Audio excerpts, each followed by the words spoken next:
Vi presento la seconda delle 6 batterie previste.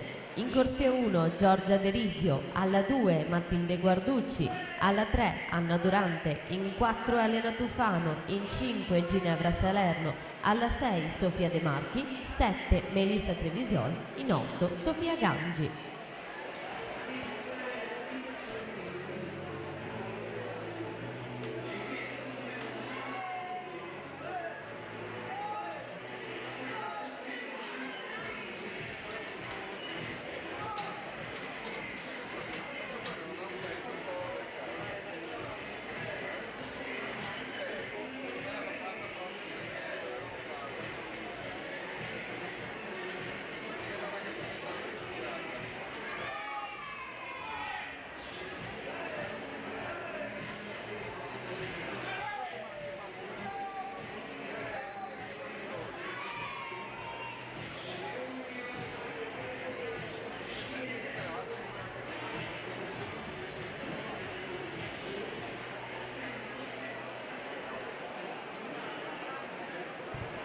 Noemi Anese 1:35 e 14.